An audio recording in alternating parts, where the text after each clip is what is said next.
EDF se cherche un avenir. Souvent décrite comme un État dans l'État, l'entreprise a pris des airs de citadelle assiégée. Pour qu'elle rachète la moitié d'Areva et évite la faillite de la filière nucléaire tricolore, l'État, actionnaire à 84%, et ses minoritaires ont dû mettre 9 milliards d'euros sur la table. Il fallait rassurer les agences de notation financière.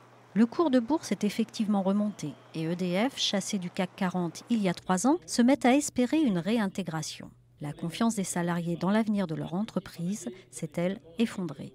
20 ans après l'ouverture des marchés à la concurrence poussée par Bruxelles, EDF a encore en portefeuille 4 ménages sur 5, soit 26 millions.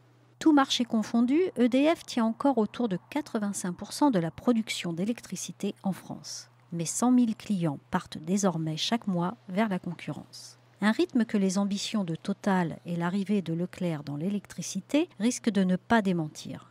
EDF a fermé ses boutiques et demande à ses agents de devenir tous commerciaux.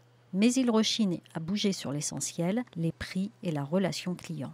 À l'instar de la Poste qui a dû faire sa mue, EDF fait le pari des services. Cela peut aller loin. Le confort, la sécurité, la silver economy. Ce qui est important, c'est la relation avec le client final, sous notre marque. On ne doit pas se laisser prendre la place sur les services de proximité, plaide Henri Lafontaine.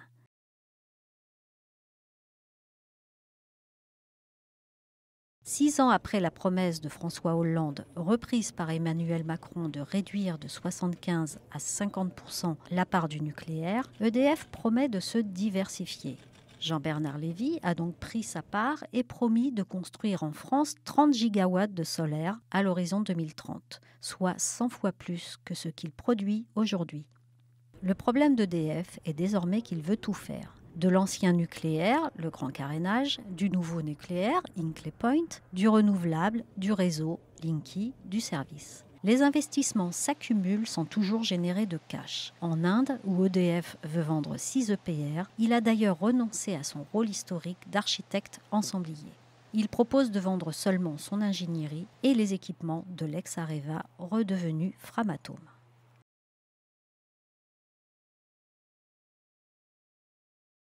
L'année 2018 s'annonce meilleure que les précédentes, sous l'effet des fortes pluies du printemps et d'une production nucléaire moins mauvaise. La hausse des cours du carbone qui fait grimper les prix de marché promet aussi d'embellir les comptes. Pourtant, la dette d'EDF, 31 milliards d'euros, devrait encore grimper ces prochaines années. En interne, la sociologie des salariés a changé. La CFE-CGC a gagné 10 points sur la CGT en 2 élections. 200 démissions ont été comptabilisées l'an dernier sur les 66 500 salariés d'EDF SA et 20 licenciements. La concurrence oblige à bouger les lignes. C'en est fini des augmentations généreuses et 3000 postes ont été supprimés en 5 ans pour s'adapter aux pertes de parts de marché.